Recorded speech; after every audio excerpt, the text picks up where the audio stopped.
You love your geckos. You want everything to be just perfect for them. You want the very best for them.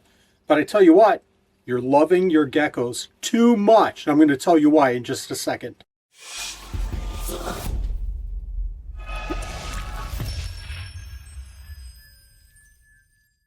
You want the best for your geckos, but like I said before, sometimes it's just too much. The first area we're going to talk about is handling. When you get your new gecko, you don't want to handle it right away.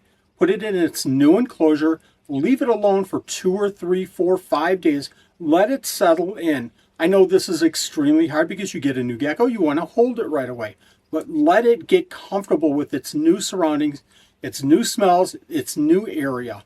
Also, when you do start handling your animals, make sure you have some kind of a time limit.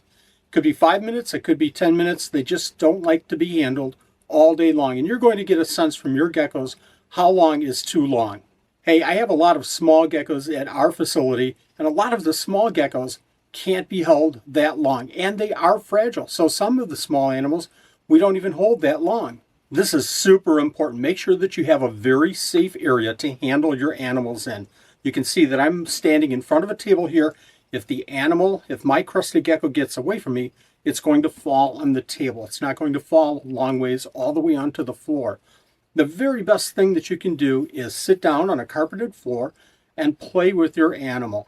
Make sure that that's a safe area. There's no electricity exposed, and there's no furniture that animal can run under. Make sure that there's no chemicals around the area as well that animal can lick, like Windex or Pledge or something like that. Do we even use Pledge anymore?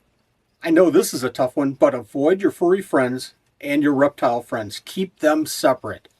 It's tough, but you have to do it for the sake of both animals. I remember years ago when our oldest son bought a Leachianus, his very first Leachy, and he was holding it, and our dog came in, and the Leachy jumped right on our dog's nose. Well, the dog reacted very well, and we picked up the Leachy right from the dog's nose, but it could have been a lot worse. I know it looks really funny, but don't put leashes and special costumes on your reptiles.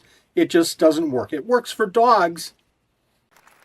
You know what would be funny? I don't know if they could do this, just an idea off the top of my head.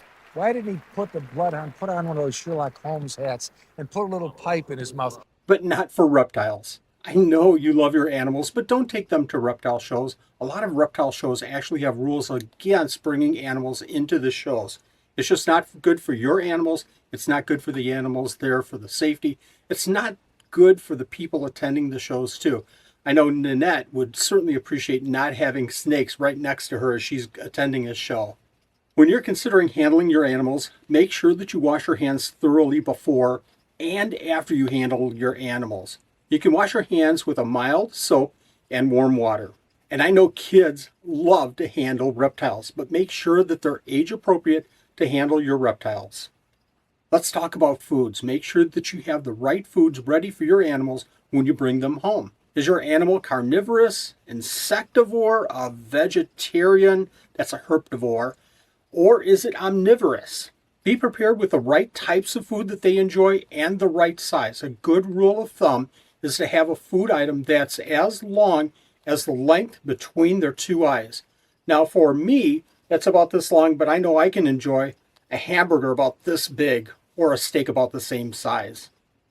Also remember, when you bring your animals home, they're not going to eat right away. It might be a day or 2 or 3 before they start eating their foods.